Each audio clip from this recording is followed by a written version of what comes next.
దేవా, మేము నీ ఆలయమునందు నీ కృపను ధ్యానించితిమి.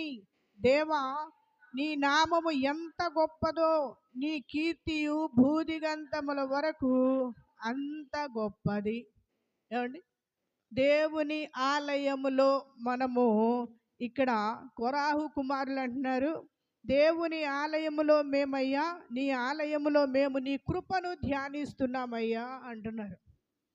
దేవుని సన్నిధిలోనికి మనం ఎందుకు రావాలి అంటే ఇక్కడ చక్కగా జ్ఞాపకం చేస్తున్నారు. ఏం చేయడానికి రావాలి మనం దేవుని సన్నిధిలోనికి? ఆయనను ఆరాధించడానికి, ఆయనను కీర్తించడానికి, ఆయనను సేవించడానికి, ఆయన ఏమై ఉన్నాడో ఆయన గొప్పతనాన్ని కీర్తించడానికి, పొగడడానికి రావాలి. అంతేకాదు, ఈ కొరాహు కుమారులు అంటున్నారు, అయ్యా నీ కృపను ధ్యానించడానికి వస్తున్నాం, నీ కృపను ధ్యానించడానికి. మా మీద నువ్వు కృప చూపించావు, చూసావా? ఆ కృప ఏం చూపించాడు ఆయన? కృపచేతనే రక్షింపబడ్డాం, కృపచేతనే పోషింపబడుతూ ఉన్నాం, కృపచేతనే ఆయన మనకు కావలసిన ఆయుష్ను అనుగ్రహిస్తున్నాడు, క్షేమాన్ని విస్తరింపజేశాడు, కావలసిన ఆయన గుప్పిలి విప్పి ప్రతి జీవి కోరికను తీరుస్తున్నాడు. ఇవన్నీ ఆయన కృపలోనే, ఆయన దయలోనే. ఆయన బాహువు చాపితేనే క్షేమం, ఆయన రెక్కల నీడలోనే. అంతేకాదు, దేవుడు అంటున్నాడు, అయ్యా దేవా, నీ నామము ఎంత గొప్పదో. ఎంత గొప్పదండి! ఏమండి, ఆజ్ఞలలో మొదటి ఆజ్ఞ, నేను తప్ప వేరొక దేవుడు నీకు ఉండకూడదు. ఆకాశం అందే గాని, భూమి అందే గాని, భూమి క్రింద నీళ్ళ అయ్యిందే గాని, ఏది ఏ రూపమనైన విగ్రహమైన నీకు ఉండకూడదు. ఎందుకో తెలుసా? నేను రోషము కలిగిన దేవుడిని, నేను రోషం కలిగిన దేవుడిని, నేను తప్ప నీకు వేరే ఉండకూడదు. ఆయన నామం అంత గొప్పది. గడిచిన వారంలో కూడా మన వాక్యం, ఈ నామము వల్లే రక్షణ తప్ప మరి ఏ నామమున రక్షణ కలగదు. పాపికి విమోచన లేదు, పాపికి క్షమాపణ లేదు, పాపికి ఒక నిరీక్షణ లేదు. కాబట్టి కృపచేత, ఆయన కృపను ధ్యానించడానికి ఆయన సన్నిధిలోనికి వచ్చిన మనల్ని దేవుడు ఏం చేస్తాడు తెలుసా? చివరి వచనాన్ని చదువుకుందాం మనం అందరం కలిసి. ఈ దేవుడు సదాకాలము మనకు దేవుడై ఉన్నాడు, మరణము వరకు ఆయన మనలను. ఏమండి, కృపను ధ్యానించే వారికి ఆయన చేసిన మేలులను జ్ఞాపకం చేసుకొని వారమంతయు ఆయన చేసిన మేలులను బట్టి ఆయన స్తుతించే వారిని ఆయన విడిచిపెట్టడండి, విడిచిపెట్టడు. మీరు ధ్యానిస్తున్నారా? పోండి, మీరు ఎవరో నాకు తెలియదు అనడు. ఆయన సన్నిధిలో ఆయన చేసిన మేలును బట్టి కృతజ్ఞతా స్తుతులు చెప్పేవారిని ఆయన ఏం చేస్తాడు తెలుసా? ఈ దేవుడు సదాకాలము మనకు దేవుడై ఉన్నాడు. అంతేకాదు, మరణము వరకు ఆయన మనలను. ఎవరిస్తారండి ఈ హామీ? ఏమండి, పెళ్ళిళ్ళలో వాగ్దానాలు చేస్తారు. ఏంటి ప్రమాణాలు? ఏమని? మరణము తప్ప మనలను ఎవరు వేరు చేయరు అని పాస్టర్ గారు చెప్పిస్తారు. అంతే. వాళ్ళు హృదయపూర్వకంగా చెప్పేవాళ్ళు అయితే దేవునికి స్తోత్రం. లేదు, కాదు, కూడదు అంటే మధ్యలో ఎంతమంది వదిలిపెట్టట్లా? మరణం వరకు ఉంటానని ప్రమాణాలు చేస్తారు. అదే క్రైస్తవులైనా హిందువులైనా వాళ్ళు కూడా ప్రమాణాలు చేస్తారు కదా, మంత్రాల్లో చెప్తారు. కాకపోతే అగ్ని సాక్షిగా, గుండం సాక్షిగా, అదేగా వదిలిపెట్టనని ఎంతమంది నెరవేరుస్తున్నారు ఆ మాటను? జీవితాంత కాలము కరువైన, కష్టమైన, శ్రమ అయిన, దుఃఖమైన, బాధ అయిన, ఖడ్గమైన ఏదైనా సరే నడిపిస్తాను అని చేయి పట్టుకుంటాడు. భార్యాభర్తలు ఇద్దరు, ఒకరి తప్పని ఒకరిని చెప్పడానికి లేదు. ఈ సమాజం ప్రజలలో అంత దుర్మార్గత పెరిగిపోయింది. ఎందుకు అంటే వారి సౌఖ్యాన్ని చూసుకుంటూ, వారి సంతోషాలను చూసుకుంటూ ప్రమాణాలని విసర్జిస్తున్నారు. కానీ ఈ దేవుడు ఇచ్చిన వాగ్దానాన్ని మాత్రం ఎప్పుడూ వదిలిపెట్టడు. నిన్న నేడు ఏకరీతిగా ఉన్న దేవుడు. ఆదిలో ఏ మాట అన్నాడో ఆది కాండంలోనే ఉంది. నరులను ఇద్దరిగా చేసి వారిని విడదీయకూడదు అని. కానీ ఈ దేవుడు కూడా ఇప్పుడు కూడా కీర్తనకారుడు అంటాడు, ఈ కొరాహు కుమారులు అంటున్నాడు, మరణము వరకు ఆయన మనలను నడిపిస్తాడు. చేయి పట్టుకొని నడిపిస్తాడు. అది శ్రమ వచ్చినా నడిపిస్తాడు, కష్టం వచ్చినా నడిపిస్తాడు, వ్యాధులు వచ్చినా నడిపిస్తాడు. అంతేకాదు, అందరూ విసర్జించిన, అందరూ వదిలిపెట్టిన, బైబిల్ గ్రంథంలో ఒక ఆయన ఉన్నాడు, కుష్ఠరోగి. ప్రభువా, అందరూ వదిలిపెట్టారయ్యా, నీకైనా ఇష్టమైతే, అయ్యా నీకు ఇష్టమైతే నన్ను శుద్ధునిగా చెయ్యి. దేవుడేమన్నాడు? యేసు ప్రభు వారేమన్నారు? నాకు ఇష్టమే, నీవు శుద్ధుడవు కా. ఒకవేళ నీ భార్య వదిలిపెట్టిందా, నీ వ్యాధిని బట్టి నీ బిడ్డలు వదిలిపెట్టారా, నీ బంధువులు వదిలిపెట్టారా? నేనైతే వదిలిపెట్టను. నిన్ను సృష్టించిన వాడిని నేనున్నాను. కాబట్టి మరణము వరకు నడిపించే దేవుడు ఆ కుష్ఠ వ్యాధి గలవానిని అన్నాడు, నాకు ఇష్టమే, నీవు శుద్ధుడవు కమ్మో. వెంటనే శుద్ధుడయ్యాడు. కాబట్టి ఈ వాగ్దానము చేసిన దేవుడు నమ్మదగిన వాడు. అందును బట్టి దేవుని స్తోత్రం చెప్దామా? హల్లెలూయా. మరణము వరకు నడిపించడానికి ఆయన మన చేయిని పట్టుకోవాలి అంటే, మనము ఆయన చేతిని పట్టుకోవాలి అంటే, దేవుని సన్నిధిలోనికి వచ్చి ఆయన కృపను గూర్చి, ఆయన చేసిన మేలును బట్టి ఆయన సన్నిధిలో కృతజ్ఞతాస్తుతులు చెల్లించవలసిన వారమై ఉన్నాం. కాబట్టి బైబిల్ గ్రంథాలు క్రింద పెట్టి, ప్రభువా నీకు స్తోత్రాలు.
కంచె దాటగా శత్రువుకు మా దేవా నీవే మాతోనుంటే అంతే చాలును. అపవాది తలచిన కీడులన్నీ మేలైపోవును. మా దేవా నీవే మాతోనుంటే అంతే చాలును. అపవాది తలచిన కీడులన్నీ మేలైపోవును. ఏమైనా చేయగలవు, తన మొత్తం మార్చగలవు. నీ నామముకే మహిమంతా తెచ్చుకొందువు. ఏమైనా చేయగలవు, తన మొత్తం మార్చగలవు. నీ నామముకే మహిమంతా తెచ్చుకొందువు. యేసయ్యా, యేసయ్యా, నీకే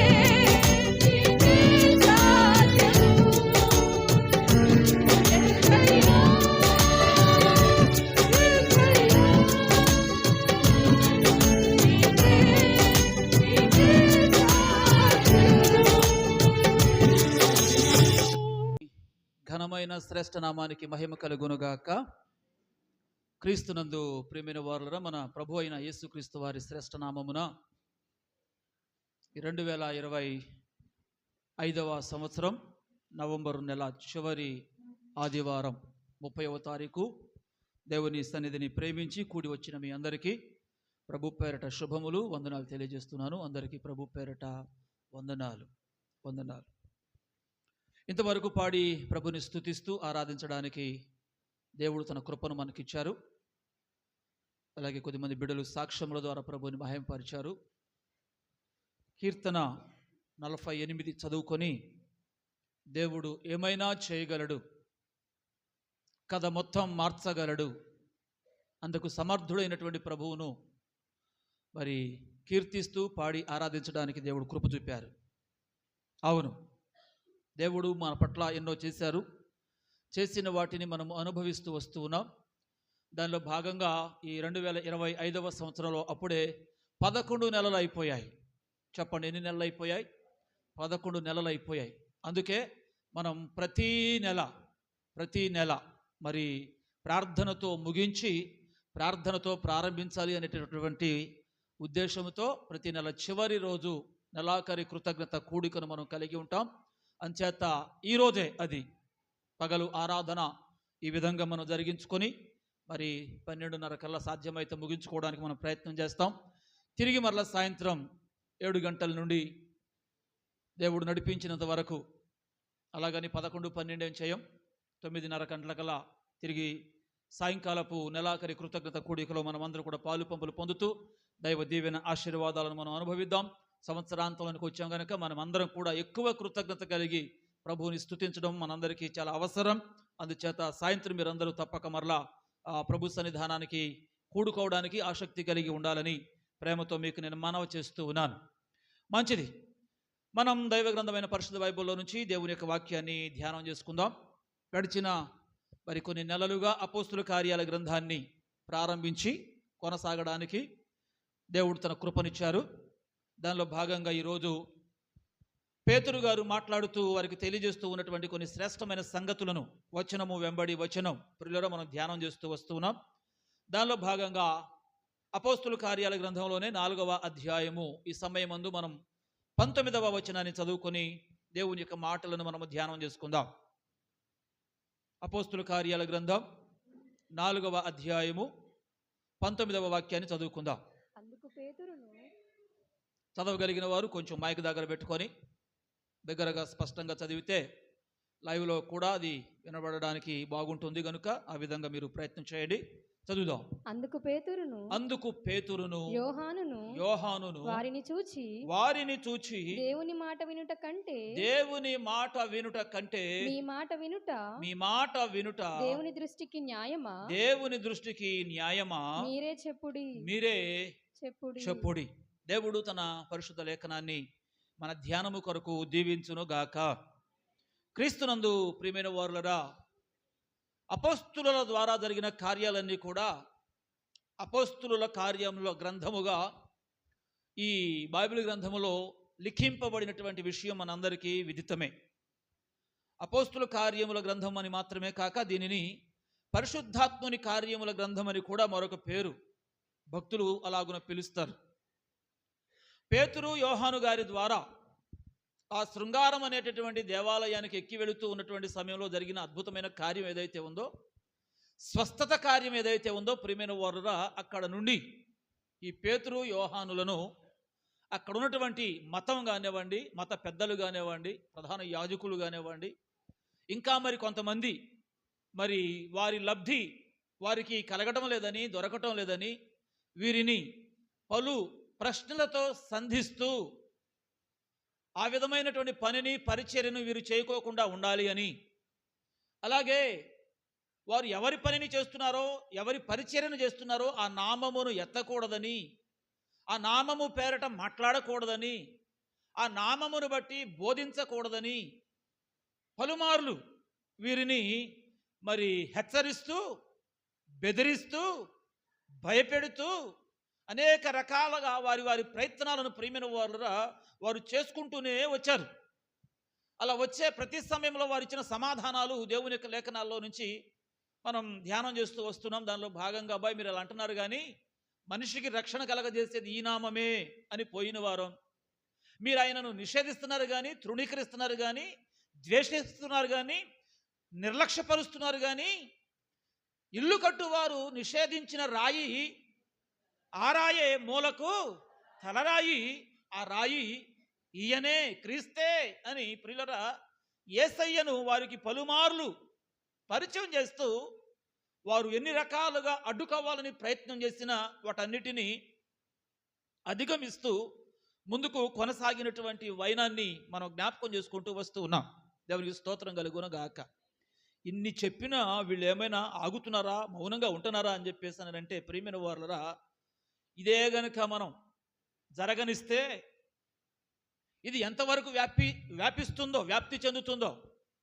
కాబట్టి యేసు పేరెత్తకూడదు, యేసు నామము తలవకూడదు, ఈ నామము పేరట బోధించకూడదు, ఈ నామము పేరట ప్రార్థనలు చేయకూడదు, ఈ నామము పేరట ప్రకటించకూడదు అని చెప్పేసి చాలా ఖండితంగా వారికి ఆజ్ఞాపించి, బెదిరించి, భయపెట్టి పలు కోణాలలో వాళ్ళ ప్రయత్నాలను వారు జరిగించుకుంటూ వస్తూ ఉన్నటువంటి తరుణంలో పేతురు గారు ఇస్తూ ఉన్నటువంటి ఒక అద్భుతమైనటువంటి జవాబు మనం చదివాం. ఏమని?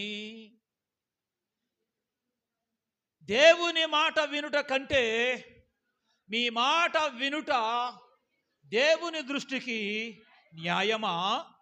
మీరే చెప్పండి. ఏది న్యాయం? ఎవరి మాట వినడం న్యాయం? ఎవరు చెప్పింది చేయడం న్యాయం? ఆనాడు పేతురు తనను అడ్డగించేదానికి సిద్ధంగా ఉన్నటువంటి వ్యక్తులతో మాట్లాడాడు. ఈ పూట పరిశుద్ధాత్మ దేవుడు మనతో మాట్లాడుతూ ఉన్నాడు. ఏది న్యాయం? ఏమండి? దేవుని మాట వినుట న్యాయమా, లేక మీ మాట విని మీరు చెప్పినట్టుగా దేవుని మాటను ధిక్కరించడం న్యాయమా? దేవుని మాటకు ప్రాధాన్యత ఇవ్వడం మంచిదా? మనుషుల మాటలకు ప్రాధాన్యత ఇవ్వడం మంచిదా? దేవుని ఆలోచనకు లోబడటం మంచిదా? మనుషుల ఆలోచనకు లోబడటం మంచిదా?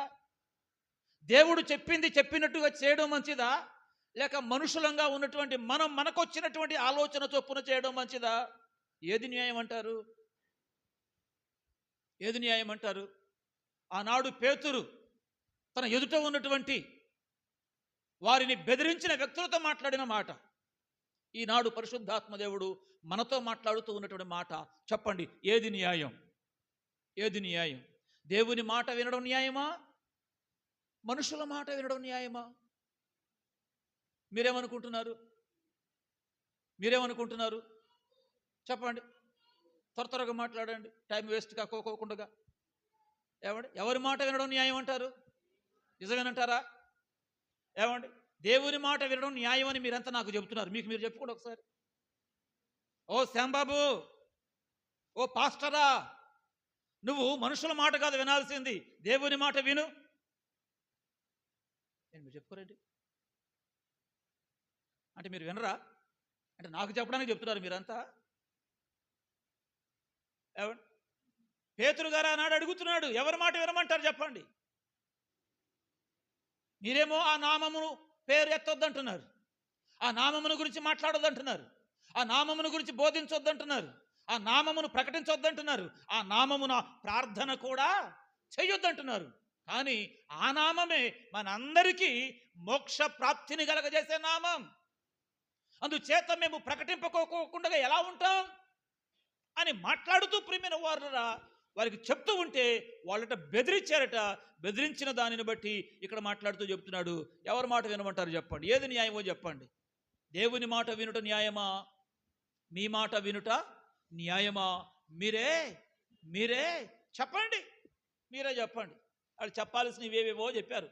చెప్పగా విని 5వ అధ్యాయము 29వ వచనం ఒకసారి చదవండి ప్రియులరా. అందుకు పేతురును, 5వ అధ్యాయము 29వ వాక్యం, అందుకు పేతురును అపోస్తలులను మనుషులకు కాదు దేవునికే మేము లోబడవలెను గదా, దేవునికే మేము లోబడవలెను గదా. ఎవరికి లోబడాలి మేము?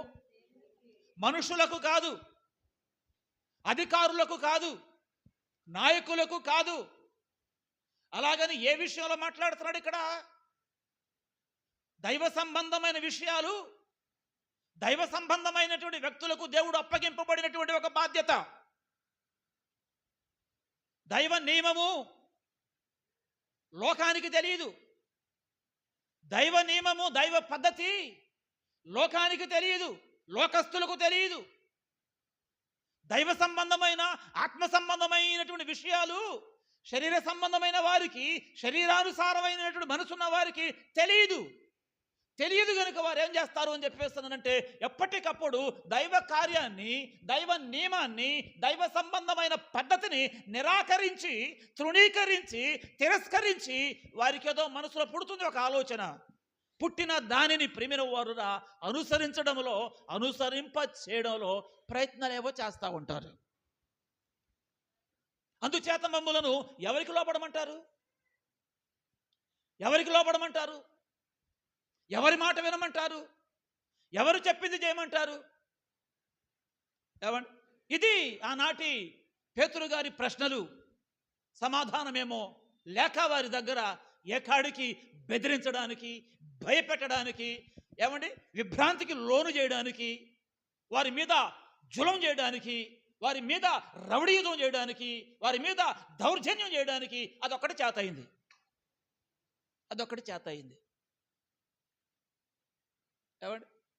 ఎందుకు అని చెప్పేస్తున్నానంటే, ఇది దైవ కార్యం, ఇది దైవ నియమం, ఇది దైవ పద్ధతి.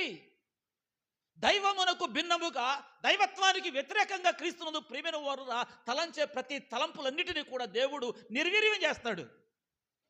అయితే ఎప్పుడయ్యా అని చెప్పేస్తానంటే, మనము దేవుని కొరకు ధైర్యంగా నిలబడగలిగినప్పుడు, దేవుని కొరకు రోషం కలిగి మనం బ్రతకగలిగినప్పుడు, దేవుడు ఏది మనకు ఆజ్ఞాపించాడో, ఏది మనకు తెలియజేశాడో అది చేయడానికి మనం ముందుకు కొనసాగగలిగినప్పుడు ప్రియమైన వారులరా వినండి, దేవుడు వాటన్నిటిని కూడా నిర్వీర్యం చేస్తాడు. మన పితరులు ఇశ్రాయేలీయులు కానానులో ఉన్నప్పుడు కలిగిన కరువును బట్టి ఐగుప్తుకు వెళ్ళవలసి వచ్చింది. ఐగుప్తుకు వెళ్ళిన తర్వాత దేవుడు వారి విషయమై ఒక ప్రత్యేకమైన శ్రద్ధ కలిగిన వాడై వారిని విస్తరింపజేస్తూ వస్తున్నాడు, ఆశీర్వదిస్తూ వస్తున్నాడు. వారి సంతానము అంతకంతకు ప్రియమైన వారు విస్తరిస్తూ ఉంది. అది చూచిన ఆనాటి పాలకుడైనటువంటి ఫరో, ఇది గనుక ఇలాగే వదిలిపెడితే రేపు భవిష్యత్తు మనకు చాలా ఇబ్బంది అయిపోయేదానికి అవకాశం ఉంది. ఐగుప్తీయులమైనటువంటి మన పురుషుల సంఖ్య తగ్గేదానికి, ఇశ్రాయేలీలైనటువంటి పరాయి జనులుగా ఉన్నటువంటి వీళ్ళ పురుషుల సంఖ్య విస్తరించడానికి అవకాశం ఉంది.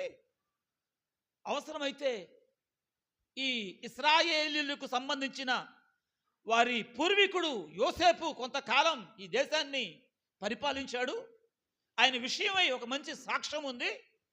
ఉన్నంత మాత్రాన వాళ్ళకు చేయాల్సిందేదో మనం చేసేసాం, అక్కడితో వాళ్ళు ఆగక దానిని ఆధారం చేసుకొని రాజరికం మాకే కావాలి అని ఐగుప్తీయులు అయినటువంటి మన మీద వారు దాడి ఏదైనా చేసి మనలను లొంగగొట్టి మనలను స్వాధీనం చేసుకొని వారే ఒకవేళ మనపై నాయకులు అయిపోతారేమో, అటువంటి ఛాన్స్ వారికి ఇవ్వకూడదు అని చెప్పేసినని తలంచి ఎలాగైనా సరే పురుషుల సంఖ్య పెరగకోకుండా చేయాలి. ఏం చేయాలి? పెరగకోకుండా చేయాలి. అలా జరగాలంటే ఏం చేయాలి? రండి ఒకసారి నిర్గమాకాండం దేవుని యొక్క వాక్యాన్ని ప్రియమైన వారిలో మనం జ్ఞాపకం చేసుకోగలిగితే, దైవ గ్రంథమైన పరిశుద్ధ బైబిల్లో నిర్గమాకాండము 1వ అధ్యాయము ప్రియమైన వారులరా చదవండి. 16-17 వచనాలు ఒకసారి చూడండి. మీరు హెబ్రీ స్త్రీలకు మంత్రసాని పని చేయుచు వారిని కాన్పు పీటల మీద చూచినప్పుడు మగవాడైన ఎడల వానిని చంపండి, ఆడదైన ఎడల దానిని బ్రతకనీయుడి అని వారితో చెప్పెను. ఎవరు చెప్పింది? 15వ వచనం ప్రారంభంలో ఉంది, ఐగుప్తు రాజు అని. ఎవరండి? ఐగుప్తు రాజైనటువంటి ఫరో. మనం రాజు అని ఎలా అంటామో, రాజుకు ఒక పేరుంటుంది, కానీ రాజరికానికి వచ్చిన తర్వాత ఆయన ఏమంటాం? మనం రాజు అంటాం. ఏమండి? గెలిచిన తర్వాత పార్టీ అంతా ఎన్నుకున్న తర్వాత ఒక వ్యక్తిని నిలబెడతారు, ముఖ్యమంత్రి, సీఎం గారు. ఆయన పేరు సీఎం గారు కాదు, ఆయన పదవి సీఎం గారు. అలాగే ఫరో పేరు కాదు, పదవి. అందుచేత ఐగుప్తీయుల రాజు ప్రియమైన వారుల ఫరో పేరుకి లేదు, కానీ ఫరో 1, 2, 3 అలా వస్తాయి అనుకుంటా ఆ పేర్లు అవన్నీ కూడాను. ప్రియులరా, ఆ ఫరో అనబడినటువంటి రాజు మంత్రసానులు పిలిపించి వారికి ఒక మాట చెప్పాడు. ఏం చెప్పాడు? ఇదిగో, మీరు హెబ్రీ స్త్రీలకు కాన్పులు చేయడానికి వెళ్ళినప్పుడు పురుషులైతే, మగపిల్లలైతే కాన్పు పీట మీదే పేక పిసికి చంపండి, ఆడపిల్ల అయితే బ్రతకనివ్వండి. మగపిల్లలను ఏం చేయాలి? చంపండి, ఆడపిల్లలను ఏం చేయాలి? బ్రతకనివ్వండి. ఎవరి మాట ఇది? ఫరో అనగా ఐగుప్తు రాజు యొక్క మాట ఇది. మరి ఐగుప్తు రాజు మాట మంత్రసానులు వినాలనా వద్దా? చెప్పండి. రాజుగారి మాట ఆ రాజ్యంలో బ్రతికేటటువంటి వ్యక్తులు వినాలనా వద్దా? తప్పనిసరిగా వినాలి, ఖచ్చితంగా వినాలి. దాని విచిత్రం ఏమిటంటే ప్రియమైన వారులరా, ఈ మంత్రసానులు ఐగుప్తు రాజైనటువంటి ఫరో మాట ఏం చేయలేదు? చెప్పరే. అదే మనమైతే ఒకవేళ ఏమంటే మనమైతే ఏం చేస్తాం? అమ్మో, రాజుగారు చెప్పారు, రాజుగారి మాట వినకపోతే ఎట్లా? రాజుగారి మాట విని రాజుగారు చెప్పినట్లుగా పుట్టిన మగ శిశువులను చంపకపోతే ఎట్లా అని ఎంతమందిని చంపుతామో మనం, ఎన్ని హత్యలు చేసేవారమో మనం. ఆత్మహత్య కాదు, ఎదుటి వ్యక్తిని హత్య చేయడం మంచిదా? నరహత్య మంచిదా? నరహత్య మంచిది కాదు. నరహత్య అంటే వారు ఇంకా నరుడు కాలేదు కదండి, చిన్న శిశువే కదండి అంటారా? కాదు. గర్భము నుండి జారి పడిపోయిన పిండమును సహితము తీయకూడదు. ఆ మధ్య తెలిసి తెలియక కదా, కావాలనే ఆడపిల్లలైతే కట్నాలు ఇవ్వలేమని, ఆడపిల్లలైతే ఇంకేదో అని, ఏమంటే సుమారు ఒక 25-30 సంవత్సరాల క్రితం ఈ స్కానింగ్ల ద్వారా తెలుసుకొని ఎంతోమంది పెద్ద కులాలకు సంబంధించినటువంటి వ్యక్తులు గర్భములో ఉండగానే ఆ 3వ నెల రాగానే ఏమండి ఆ యొక్క సన్నివేశం అంటే లోపల పాప బాబా అర్థమయ్యే ఆ సమయం వచ్చేటప్పుడు స్కాన్ చేయించి మగపిల్లవాడైతే ఏం చేశారు? బ్రతకనిచ్చారు. ఆడపిల్ల అయితే ఏం చేశారు? అందుకే ఆ జాతులలో ఈ రోజున ఆడపిల్లలు లేరు, ఆడ సంతానం లేదు. మా జాతిలో ఎలాగూ లేరు కదా, ఎక్కడో ఒక చోట ఎవరో ఒకళ్ళు ఏదో ఒక జాతి అని ప్రియమైన వారు ఇవాళ వెతుక్కుంటూ ఏమండి పిల్లనిస్తే చాలు అంటున్నారు కొంతమంది. ఏమండి ఆడపిల్ల లేని వారికి ఆడపిల్ల విలువ తెలిసిద్దట. అందుచేత క్రీస్తునందు ప్రియమైన వారు ఈ ఆలోచన అపవాది ఆలోచన. ఒకరిని బ్రతకనివ్వడం, మరొకరిని చంపడం అనేటటువంటిది అపవాది ఆలోచన. ఆనాడు ఫరో ఇశ్రాయేలీల విషయంలో అటువంటి ఆలోచనను వ్యక్తపరిచాడు. దానిని కొనసాగించాలని చెప్పేసి మంత్రసానులందరికీ కూడా ఆజ్ఞాపించాడు. కానీ వారేం చేశారో తెలుసునా? దేవునికి స్తోత్రం కలుగునుగాక. హల్లెలూయా. 18వ వచనం చూడండి. ఐగుప్తు రాజు ఆ మంత్రసానులను పిలిపించి మీరెందుకు మగపిల్లలను బ్రతకనిచ్చితిరి, ఈ పని మీరు ఎలా చేసితిరి అని అడిగెను. అందుకు ఆ మంత్రసానులు హెబ్రీ స్త్రీలు ఐగుప్తు స్త్రీల వంటి వారు కారు. దేవునికి స్తోత్రం. ఈ మాటను బట్టి మనం గట్టిగా స్తోత్రం చెప్పాలి. ఏం కాదు, వీళ్ళు హెబ్రీ స్త్రీలు ఐగుప్తు స్త్రీల వంటి వారు కాదు. అదేమో హైబ్రిడ్, వీళ్ళేమో నాటు. తెలుసుగా హైబ్రిడ్కి నాటుకు తేడా తెలుసా? హైబ్రిడ్కి నాటుకి. అయితే ఫరో హెబ్రీలలో పుట్టిన ప్రతి కుమారుని నదిలో పారవేయుడి. అబ్బా, మళ్ళీ సమస్య వచ్చింది. ఏం చేయమంటున్నాడు? పారవేయండి. దానికి ముందు 21 వచనం చూడండి ఒకసారి. ఆ మంత్రసానులు దేవునికి భయపడినందున ఆయన వారికి వంశాభివృద్ధిని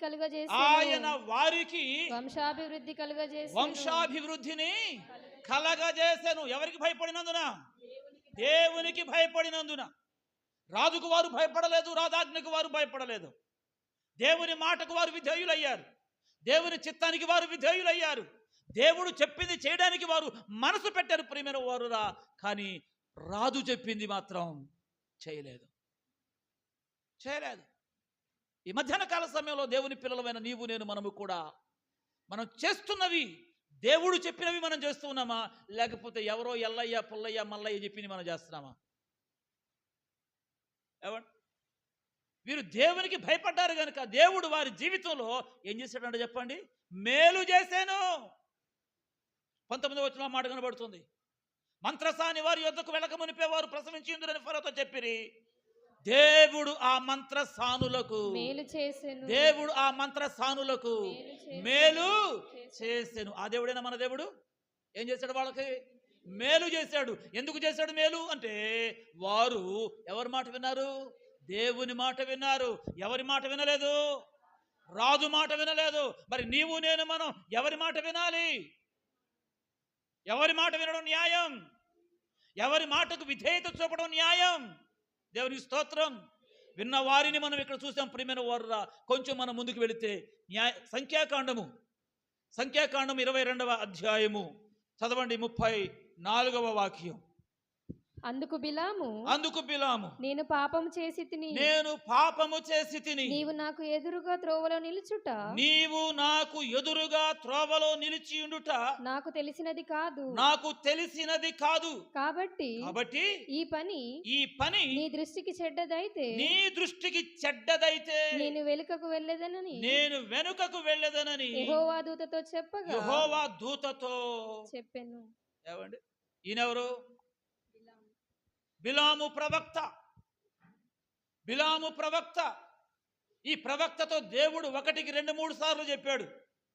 బాలాకు నీకు ఇంటెడు బంగారాన్ని, బండి నిండా ఆస్తిపాస్తులను, అతని వెండి బంగారాలను, అతని కానుకలను నీకు ఎరవేసి నా ప్రజలైనటువంటి ఇశ్రాయేలీయులను శపించమని పిలుస్తున్నాడు.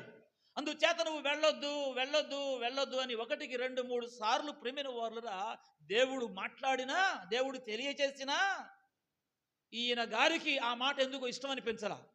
ఎందుకంటే ఏమిస్తానన్నాడు రాజు? అది సంగతి. ఇప్పుడు మనసంతా దేని మీద ఉండింది? అవును, కొన్నిసార్లు అటువంటివి మనలను భ్రమపరచి ప్రియమైన వారులరా వినవలసిన దేవుని మాట వినుకోకుండా చేస్తాయి. మన వాళ్ళు చాలామంది అక్కడే మోసపోతూ ఉన్నారు, భ్రమలో ఉన్నారు. దేవుని మాట వినేదానికి బదులు, దేవుని యొక్క వాక్యము వినేదానికి బదులు, దేవుని చిత్తానికి లోబడేదానికి బదులు, దేవుడు చెప్పిందేదో చేసేదానికి బదులు ప్రియమైన వారులరా మొత్తానికి ఎవరో ఉన్నారు రాజులు, ఎవరో ఉన్నారు అధికారులు, ఎవరో ఉన్నారు పైవారు, ఎవరో ఉన్నారు వారిపై పెత్తనదారులు. కొన్నిసార్లు వారి మనసే వారికి ఒక పెత్తందారిలాగా, వారి మనసు వారిని వద్దు అంటే కాదు అంటే ఆగిపోయి దేవుని మాటను ధిక్కరింపజేసే పరిస్థితులు కనబడతా ఉన్నాయి. ఏం చదివాం మనం ఇక్కడ? నేను పాపము చేసి తిని నీవు నాకు ఎదురుగా త్రోవలో నిలుచుట నాకు తెలిసినది కాదు, కాబట్టి ఈ పని నీ దృష్టికి చెడ్డదైతే నేను వెనుకకు మళ్ళుదును. ఎప్పుడొచ్చిన బుద్ధిది? ఏమండి, తెలుసుగా మనకి వృత్తాంతం అంతా కూడా. వివరించి చెప్పడానికి నాకు సమయం కాదు, ముందుకు వెళదాం. గాడిదెక్కేసి గంత కట్టేసి తోలుకుంటూ ఇవ్వబోయే బహుమానాలన్నిటిని జ్ఞాపకం చేసుకుంటూ ఉర్రోతులు ఊగుతూ వెళ్తున్నాడు మనవాడు ప్రయాణం. మొత్తానికి దేవుడు ఆ గాడిదకు ఒక మనసు ఇచ్చాడు. గాడిద, నువ్వు ఇప్పుడు వెళ్ళాల్సిన విశాలమైన మార్గం కాదే, ఒక ఇరుకు మార్గం చూపిస్తా, ఆ మార్గం గుండగా వెళ్ళు అని చెప్పేసి వెళుతూ ఉంటే ఎదురుగుండగా ప్రియమైన వారు దూత నిలబడిందట. మొత్తానికి ఇప్పుడు ఒక ప్రమాదం వచ్చింది. ఇక్కడ ఒక యాక్సిడెంట్ జరిగింది. యాక్సిడెంట్ ఇది. యాక్సిడెంట్ అనగానే కేవలం ప్రియమైన వారు వాహనాలు మాత్రమే అవుతాయి అనుకోబాకండి. వాహనాలకు మాత్రమే యాక్సిడెంట్ అవుతుంది అనుకోబాకండి. కొన్నిసార్లు నడిచెళ్ళే వాళ్ళు కూడా ప్రమాదానికి లోనవుతారు. ఇప్పుడు ఏ గారి వాహనం ఏమిటి? గాడిద. ఏ గారి వాహనం ఏంటి? గాడిద. గాడిద గురించి ఈ మధ్య పాస్టర్ గారు ఒక అద్భుతమైన సందేశం ఇచ్చారు. ఆక్సా ఏం దిగింది అమ్మా? కొంతమంది దిగట్లా. గాడిద దిగేదానికి బదులు ఇంకా పెద్ద పెద్ద గాడిదలు వెతుక్కొని పైకెక్కి కూర్చుంటున్నారు. అట్లాంటి వాళ్ళకి ఏ దీవెన రాదు ఆ సందేశం యొక్క సారాంశాన్ని బట్టి. కాబట్టి మనం అందరం దిగాలి. ఏం దిగాలి? గాడిద దిగాలి. గాడిద స్వభావంలో ఒక మాట జ్ఞాపకం చేశారు, అది మేపు వారి కేక వినదు. అదే తోలువాని కేక వినదు. ఎవరి కేక? తోలువాని కేక వినదు. వినని గాడిదది. మంచి గాడిద అందామా, అడ్డగాడిద అందామా? ఏమండి, తోలువాని కేకను విని ఆగమన్నప్పుడు ఆగేది, నడవమన్నప్పుడు నడిచేది, ఎటంటే అటు వెళ్ళేది, ఏది చెబితే అది చేసేది, అది మంచి గాడిద. కానీ ఆ గాడిదంట తోలువాని కేక వినదట, అడ్డగాడిద. ఇంకే గాడిద? సరే, పక్కన పెడతాం. యేసు రక్తమే క్షయం. ఇప్పుడు ఈయన గారు కూడా గాడిద ఎక్కాడు. గాడిద ఎక్కి ఈయన తోల్తా ఉంటే అది వెళుతూ ఉంటే మొత్తానికి మార్గం మధ్యలో దూత ఖడ్గము పట్టినదాయి ఎదుర్కొని ప్రేమిన వారురా. మొత్తానికి ఆ సన్నివేశం ఎట్లాంటి సన్నివేశం అంటే, ఖడ్గము పట్టిన దూత ఒక్క దెబ్బకి ఎవరిని? బిలాముని వేసేద్దాం అన్నట్టుగానే వచ్చేసాడు. అంత ఈడు మాట అంటలేదు. వీడు ఎన్నిసార్లు చెప్పినా లోబడట్లేదు. వీడు ఏం చేయట్లేదు. ఎన్నిసార్లు చెప్పినా చెప్పాడు లేదా? 1, 2, 3 సార్లు చెప్పాడు. ఏమంటే వద్దని దేవుడు చెబుతున్నాడు. అక్కడేమో ఆఫర్లు పెరుగుతూ ఉన్నాయి. అక్కడ ఏం పెరుగుతున్నాయి? ఆఫర్లు పెరుగుతూ ఉన్నాయి, అవకాశాలు పెరుగుతూ ఉన్నాయి. దేనికి భిన్నంగా ఆఫర్లు పెరుగుతున్నాయి అక్కడ? ఏమండి, దేవుని చిత్తానికి భిన్నంగా, దేవుని ఉద్దేశానికి భిన్నంగా, దేవుడి చేత ఆశీర్వదింపబడినటువంటి జనులను ప్రియమైన వారులరా, బాలాకు రాదు శపించమంటున్నాడు. శపించడానికి బహుమానాలు ఇస్తానంటున్నాడు. కొన్నిసార్లు మనకు వచ్చే బహుమానాలు కూడా అటువంటివే. మనం అనుకుంటాం బహుమానాలు వస్తున్నాయి కదా, అవకాశాలు వస్తున్నాయి కదా, 4 డబ్బులు వస్తున్నాయి కదా, 4 కాళ్ళు కనపడతాయి కదా, తప్పేముందులని మనం అనుకుంటాం. దానిలో దేవుని ఆశీర్వాదం లేకపోతే, దానిలో దేవుని దీవెన లేకపోతే వ్యర్థం. అందుకే నేను అంటాను, ప్రతి మాట ప్రతిసారి దేవుడు మనకిచ్చే ప్రతి చిన్న దానిపై ప్రియరా చెప్పండి ఏముండాలి? దేవుని ఆశీర్వాదం ఉండాలి. దేవునికి స్తోత్రం. చాలు 5 రొట్టెలు 2 చేపలు చాలు. ఎంతమందికి? 5,000 మంది ఆకలిని తీర్చడానికి. కారణం, దాని మీద ఆయన కనుదృష్టి పడింది. దాని మీద దేవుని ఆశీర్వాదం దిగి వచ్చింది. అంత మాత్రమే కాదు, ఇంకా 12 గంపలు ఎత్తిరి అని మనం చూస్తాం.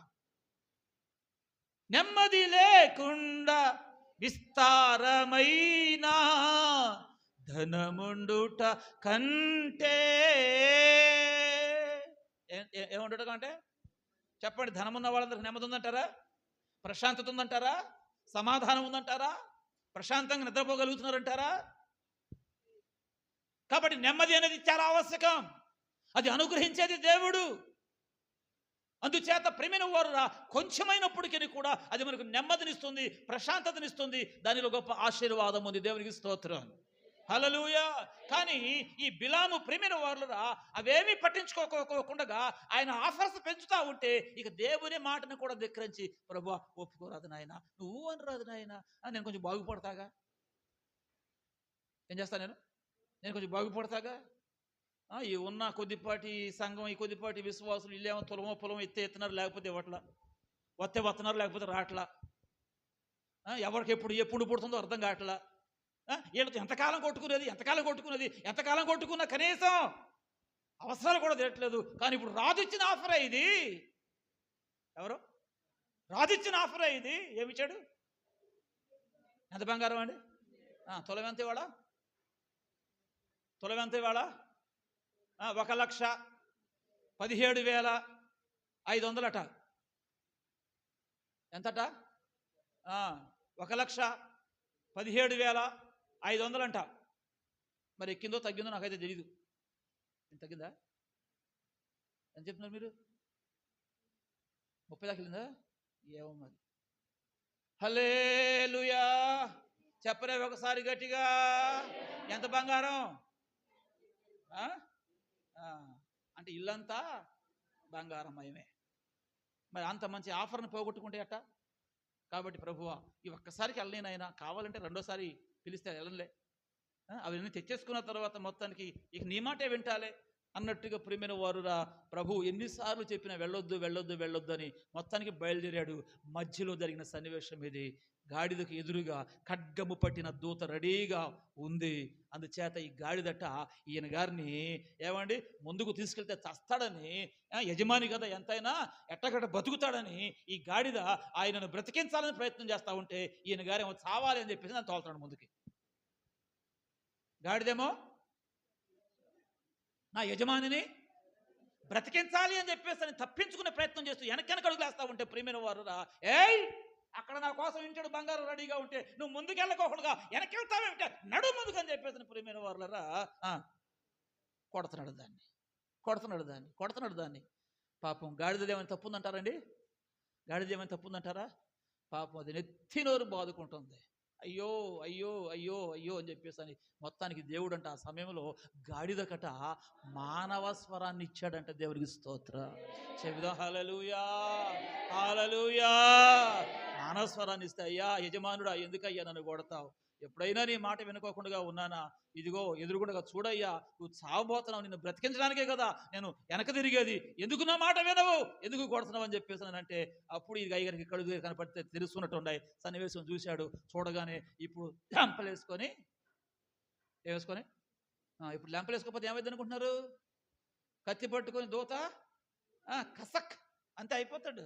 అందుకోసం ప్రియమైన వారు అంటున్నాడు, అయ్యో నేను పాపం చేశాను, నీవు నాకు ఎదురుగా త్రోవలో నిలుచుడు నాకు తెలిసినది కాదు, కాబట్టి ఈ పని ఒకవేళ నీ దృష్టికి చెడ్డదైతే, నీకు తెలీదా? నువ్వు చేసేది చెడ్డదో మంచిదో తెలీదా? నీ దృష్టికి చెడ్డదైతే అంటే ఇక్కడ ఏం లేదు, ఇక్కడ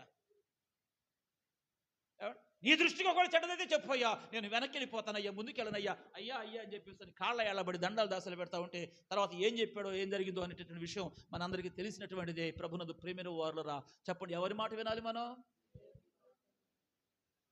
మంత్రస్థానంలో ఎవరి మాట విన్నారు? ఏం చేశాడు దేవుడు? వాళ్ళకి మేలు చేశాడు. ఇక్కడ బిలాము ఎవరి మాట వింటున్నాడు? దేవుడేమో వద్దన్నాడు, బాలాకేమో ఆఫర్లు పెంచుతా ఉన్నాడు, రమ్మని పిలుస్తా ఉన్నాడు. ఇప్పుడు పిలుపు అందుకొని మొత్తానికి బయలుదేరాడు. ఎక్కడికి బయలుదేరాడు? ఏం చేయడానికి బయలుదేరాడు? దేవుని ప్రజలైనటువంటి ఇశ్రాయేలీలను ప్రియమైన వారురా శపించడానికి అని చెప్పేసి బయలుదేరాడు. వెళ్ళొచ్చా? కూడదుగా. మరి ఎందుకు వెళ్తున్నారు మరి మీరు? దేవుడు పరిశుద్ధ దినాన్ని పరిశుద్ధపరిచి పవిత్రపరిచి ఏమండి అది నీకు విశ్రాంతి దినం అని చెప్పి దేవుడు ఆ దినాన్ని ఏం చేశాడు? ఆశీర్వదించాను. చెప్పండి, ఏం చేశాడు ఆయన? ఆశీర్వదించాను. సందర్భం కాదు కానీ ఆయనను ఒక్కసారి మీకు నేను జ్ఞాపకం చేస్తాను. మొదటి ఆదికాండం 2వ అధ్యాయం 3వ వాక్యం చదవండి ఒకసారి. లేదు, అందరిగా చదవండి. కాబట్టి దేవుడు ఆ 7వ దినమును ఆశీర్వదించి ఆ, ఆ, ఆ. దేవునికి స్తోత్రం. చెప్పండి, 7వ దినాన్ని దేవుడు ఏం చేశాడు? ఏం చేశాడు? ఇది ఏ దినం? ఇది ఏ దినం? ఇది ఏ దినం? ఏమండి? దేవుడు ఆశీర్వదించిన దినం అనండి. ఒకవేళ పాత నిబంధన అంటే వాళ్ళు సబ్బాత్ అంటారు. ఒకవేళ పాత నిబంధన 7వ దినం అంటే శనివారం అంటారు. ఒకవేళ పాత నిబంధన యూదులు ప్రియమైన వారు ఆదివారం ఒప్పుకోరు, ఎందుకంటే వాళ్ళు మెస్ అని ఒప్పుకోరు కాబట్టి. కానీ ప్రభు ఈ లోకానికి వచ్చి శిలువలో మరణించి మృత్యుంజయుడు తిరిగి లేచి ఏమండి ఆయన పునరుత్థానుడైనటువంటి దినం ఆదివారం. ఆదివారం. అందుకే ఆదివారం సెలవు. చెప్పండి, ఆదివారం స్కూళ్ళకు సెలవు, ఆదివారం బ్యాంకులకు సెలవు, ఆదివారం గవర్నమెంట్కు సంబంధించిన ఇంచుమించు అన్ని సంస్థలు. కానీ మనం ఉన్నామే ప్రైవేట్ వర్కర్లు.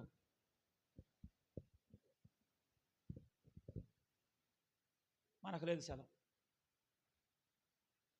మనం తీసుకోని సెలవు, ఎందుకంటే మనకు ఆఫర్లు ఉన్నాయి ఆ రోజుకి. కొన్నిసార్లు కొన్ని సందర్భాల్లో ఆ రోజు డబల్ ధమాకా, డబల్ కూల్ అంటారు. మనమంటే కాస్త సిటీకి అటు ఇటు కాకుండా ఉన్నాం, కానీ పల్లెటూరు ప్రాంతాలకు వెళితే ఏమండి ప్రజలు ఎక్కువ రాని రోజు ఏదైతే ఉందో ఆ రోజు డబల్ కూలీ అని చెప్పేసి ఆశ పెట్టి మరి కొన్నిసార్లు పనులు చేయించుకునే ప్రయత్నాలు చేస్తారు. అటువంటి ఆఫర్లు ఏవో కొన్నిసార్లు ప్రభువును ప్రియమైన వారు మనము దేవుని చేత ఆశీర్వదింపబడినటువంటి ఆ దినమందు ఆయన సన్నిధిలో ఉండి ఆశీర్వదింపబడేదానికి బదులు ఇక మనకు అర్థమైపోయినటువంటి విషయమే. అందుచేత దేవుడు ఆశీర్వదించినటువంటి ఈ దినాన్ని ఏ ఒక్కరు కూడా ప్రియమైన వారురా శపితమైన దినంగా మనం మార్చుకోకూడదు. దేవుడు ఆశీర్వదించినటువంటి తన జనులను శపించాలని బయలుదేరాడు. బయలుదేరినందుకు మధ్యలో ఏం జరిగింది? ప్రమాదం, అపాయం, ఆపద, మృత్యువు ఖడ్గము ధరించి ప్రియమైన వారు అంటే దూత సిద్ధంగా ఉంది. గాడిద గనక గ్రహించకపోతే బిలాము పరదేశులము మనం అందరం వెళ్ళి పాడాల్సి వచ్చేది. కారణం ఎవరి మాట వినలేదు, దేవుని మాట వినలేదు. ఎవరి మాటను బట్టి బయలుదేరాడు?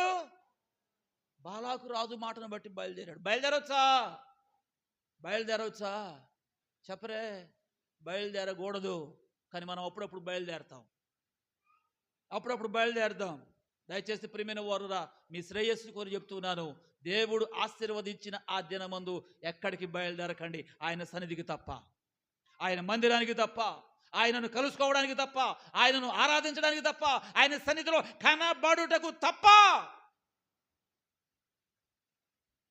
ఇంకెక్కడ మనం కనపడకూడదు. అది దైవ నియమం, అది దైవ చట్టం, అది దేవుడిచ్చినటువంటి ఒక ఆజ్ఞ, దేవుని మాట. కానీ అంతా తెలిసి కూడా ప్రియమైన వారురా చాలాసార్లు మనము దేవుని మాట వినడం కంటే ఎవరి మాట వినడం మంచిది? ఎవరి మాట వింటున్నామో ఆలోచన చేసుకోవాలి.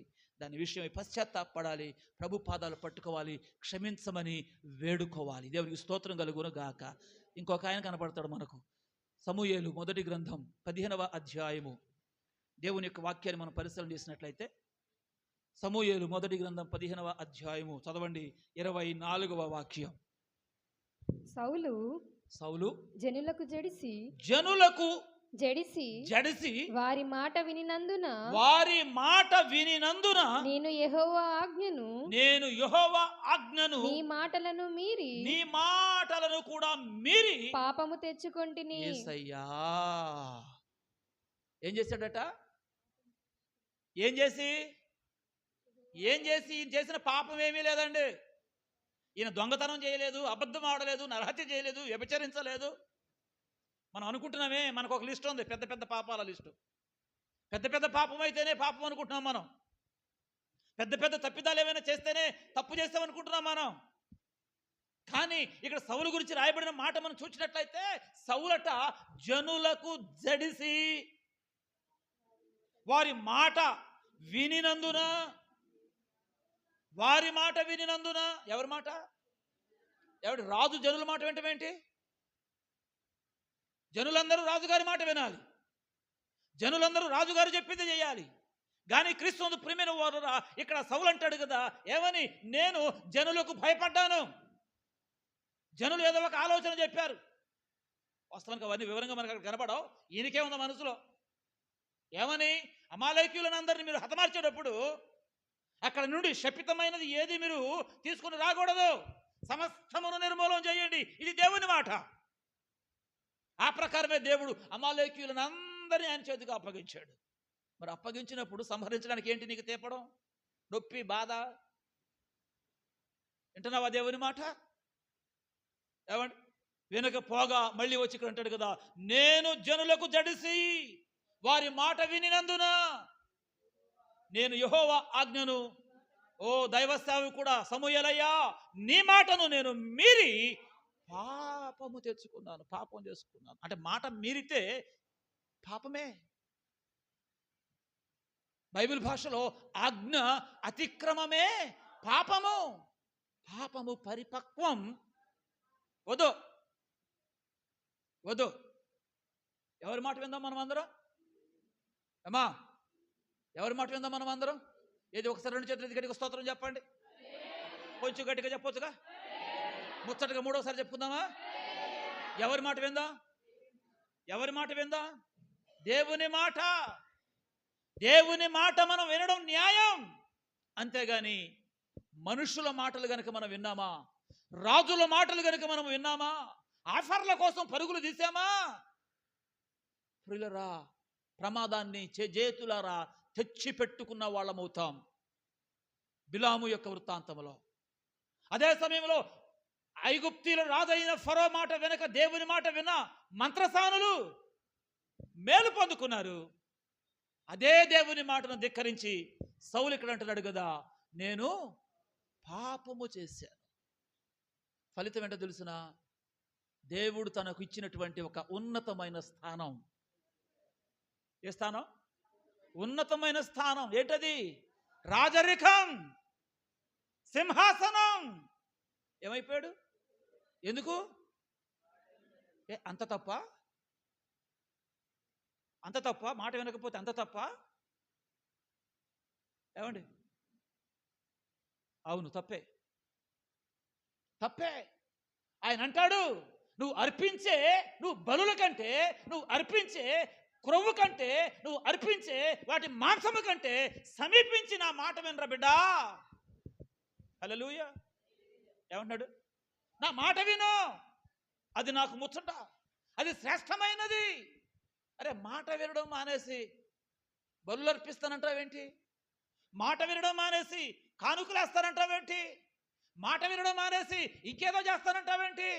మాట వినడం మానేసి పుణ్యక్షేత్రాలు తిరుగుతానంటావేంటి? మాట వినడం మానేసి ఎక్కడ మునుగుతానంటావేంటి? మాట వినడం మానేసి ఏమో తీర్థయాత్రలు అంటావేంటి? నాకు కావాల్సింది అది కాదు. నీ భక్తిని వ్యక్తపరిచే విధానం అది కాదు. నీ భక్తిని వ్యక్తపరిచే ప్రాముఖ్యమైన విధానం ఏమిటయ్యా అని చెప్పేసానంటే, మాట విని దానికి లోబడి దానికి విధేయత చూపించడం ముఖ్యం, ముఖ్యం. అందుచేత ఈ మధ్యాహ్న కాల సమయంలో సౌలు అంటున్నటువంటి మాట మనం ఇక్కడ జ్ఞాపకం చేసుకున్న ప్రియమైన వారులరా, నేను జనులకు జడిసి వారి మాట విన్నాను. వింటున్నారా? జనుల మాట వింటున్నారా? మనుషుల మాట వింటూ ఉన్నారా? వారి మాట కనుక మనం విని వారికి మనము జడిసి దేవుని మాట కనుక వినకపోతే, దేవుని మాటకు మనం లోబడకపోతే, దేవుడు చెప్పినది మనం చేయకపోతే, ప్రియమైన వారులరా, ఒకవేళ సౌలు కోల్పోయిన ఆ ఉన్నతమైన స్థానంలాగా దేవుడు మనకిచ్చినా లేకపోతే ఇవ్వబోయే ఏ స్థితిని మనము కోల్పోతామో, ఏ స్థాయిని మనము కోల్పోతామో, ఏ స్థానానికి మనం దిగజారిపోతామో ఎవరికి తెలుసు? అందుచేత మనం దినదినము మన స్థాయి ఏమవ్వాలి? పెరగాలి. కానీ ఏం కాకూడదు? తరగకూడదు. ఇప్పుడు సౌలు స్థాయి ఏమైంది?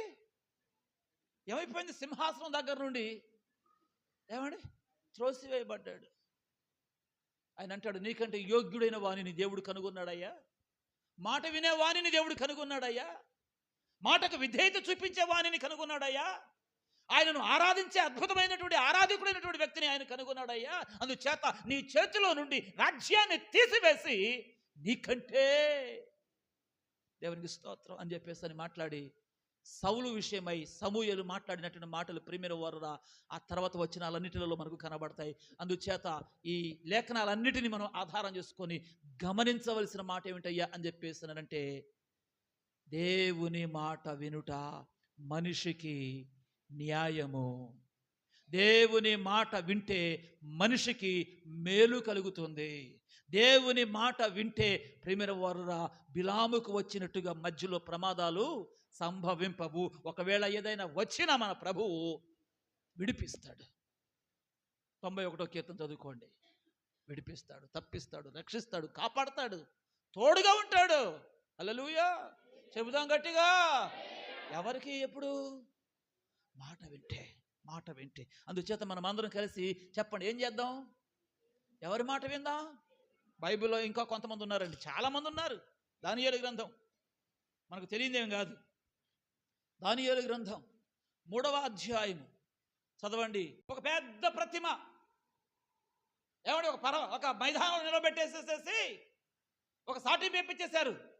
ఈ ప్రతిమకు తప్ప ఎవ్వడు ఏ దేవుని పేరెత్తకూడదు, ఏ దేవుని ఆలయంలోనికి వెళ్ళకూడదు. ప్రజలందరూ కూడా వచ్చి ఏమండి ఏ ప్రతిమది? బంగారపు ప్రతిమ. అవును, ప్రతిమ బంగారపుదే కానీ దానిలో జీవం లేదు.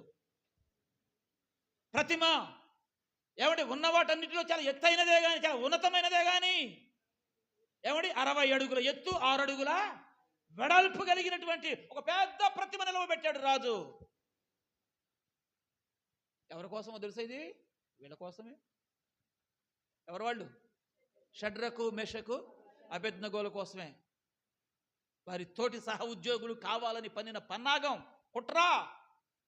రాజుగారికి లేనిపోని మాటలు చెప్పి కాస్త రెచ్చగొట్టి, కాస్త కడుపు గాలి కొట్టి ఉబ్బిచ్చి మొత్తానికి ఒక శాసనం తీసుకుని వచ్చి ఏదో చెయ్యాలని చూశారు ప్రియమైన వారురా. కానీ వీళ్ళు చెప్పండి ఎవరి మాట వినలేదు?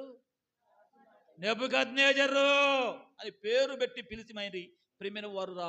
వారు తమ దేవుని కొరకు నిలబడినటువంటి వైనాన్ని లేఖనాలలో మనం చూస్తాం. దానిలో భాగంగా ఇక్కడ అంటారు కదా, రాజా నీ దేవతలకు మేము పూజ చేయం, వాటికి నమస్కరింపం, వాటికి మ్రొక్కము అని నీవు తెలుసుకో, తెలుసుకో, తెలుసుకో.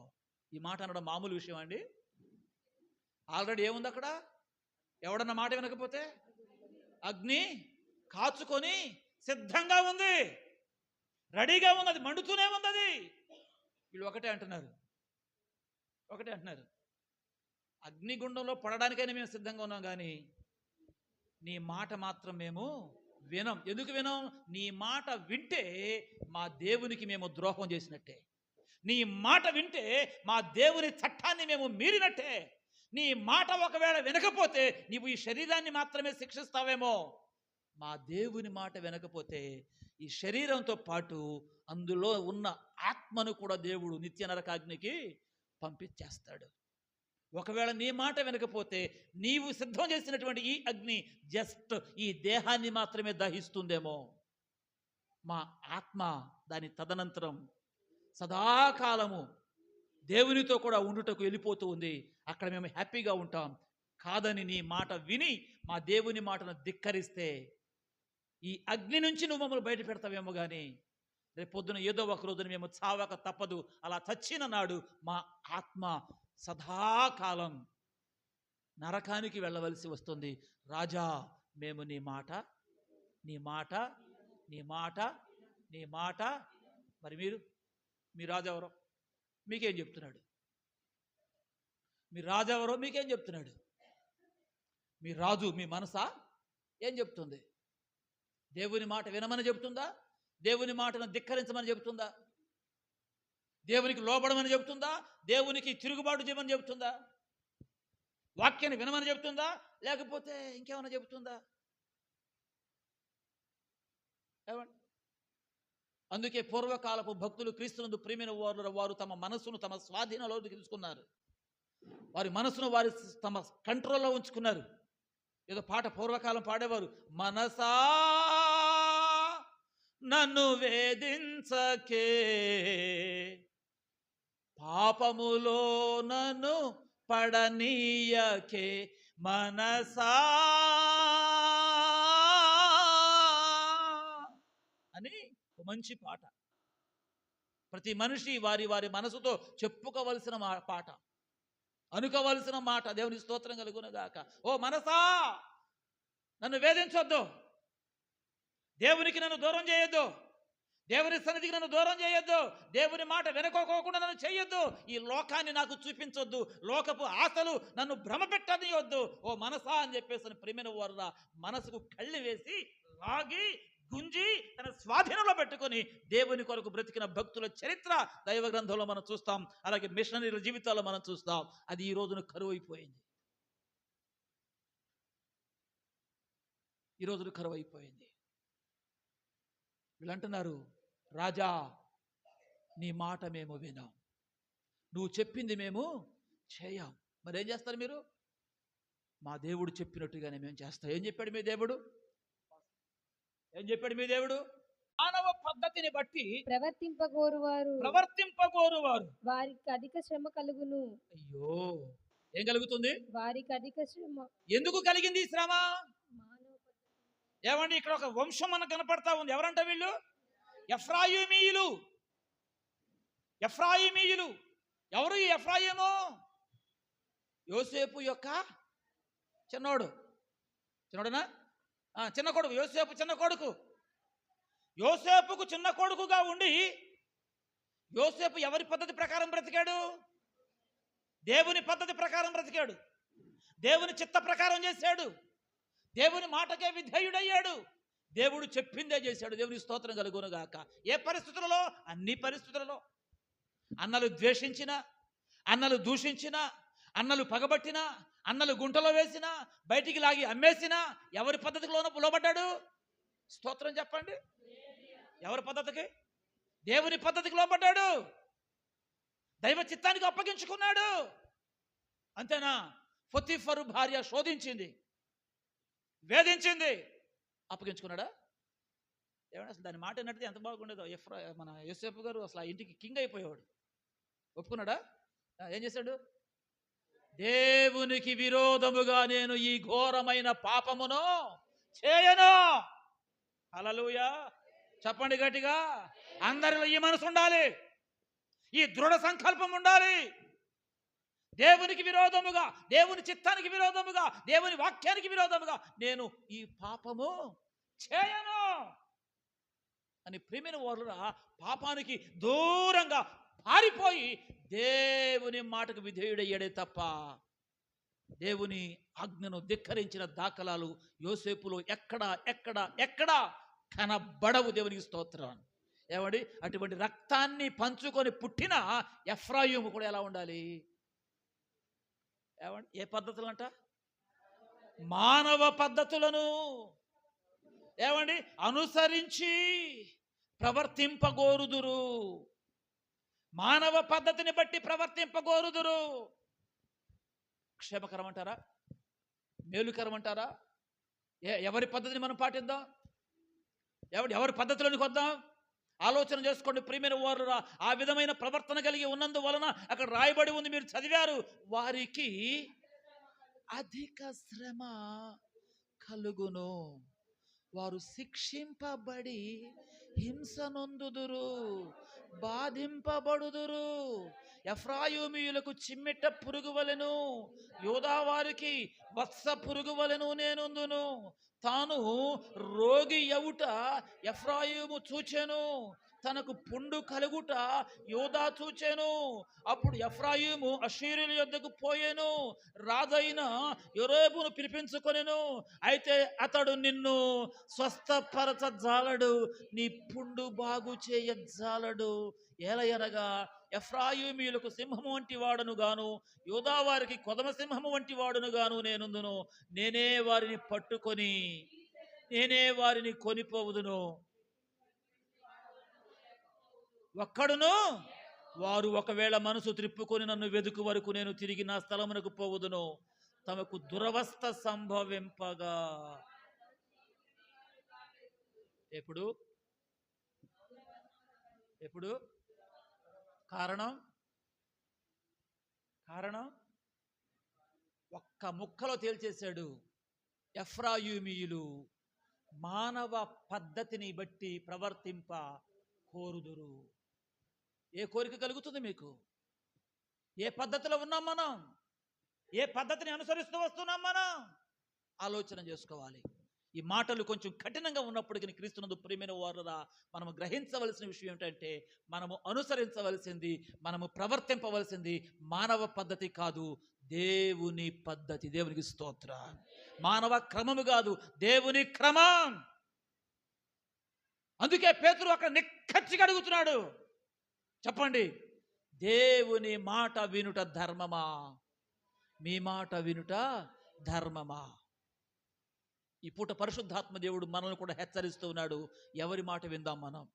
ఎవరి పద్ధతిని వెంబడిద్దాం మనం? ఏమండి, రాజుల మాట విన్నవారు ఉన్నారు,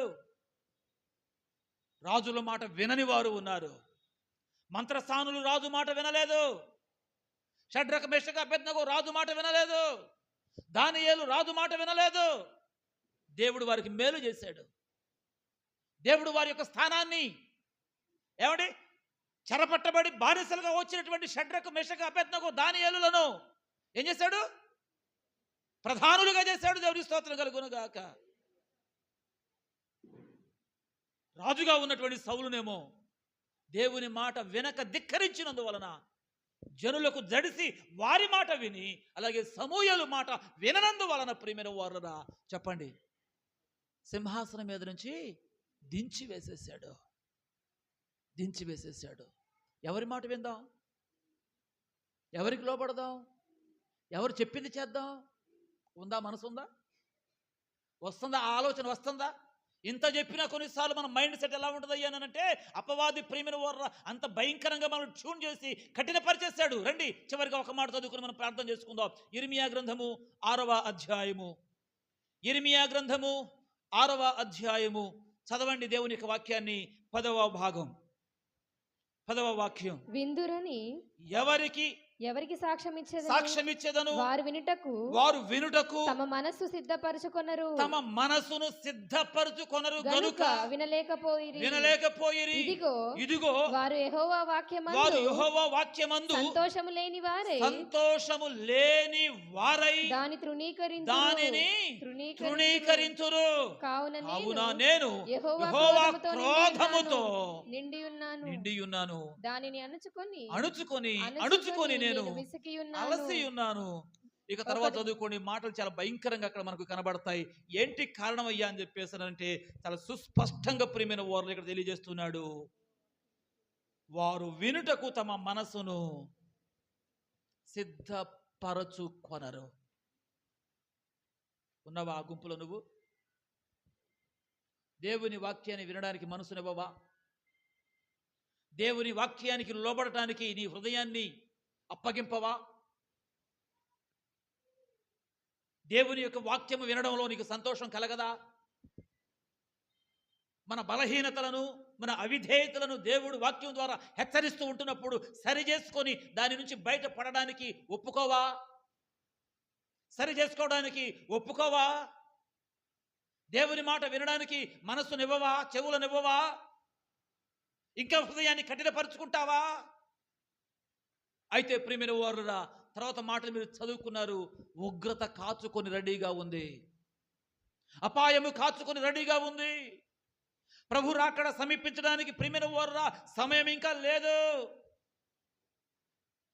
ఆ సమయానికల్లా ప్రతి దేవుని మాటను మనము విని సర్వసంపూర్ణంగా సంసిద్ధపరచబడి, పరిశుద్ధపరచబడి, వాక్యం చేత నింపబడి, పరిశుద్ధత చేత నింపబడి త్వరలో రానయ్యున్నటువంటి ప్రభువును ప్రియమైన వారులరా మనమందరము ఎదుర్కోవలసి ఉంది కదా. అందుకొరకు మనమందరము దేవుని మాట వినడమే న్యాయము అని ప్రియమైన వారురా ఆయనకు మనము అప్పగించుకోవాలి కదా.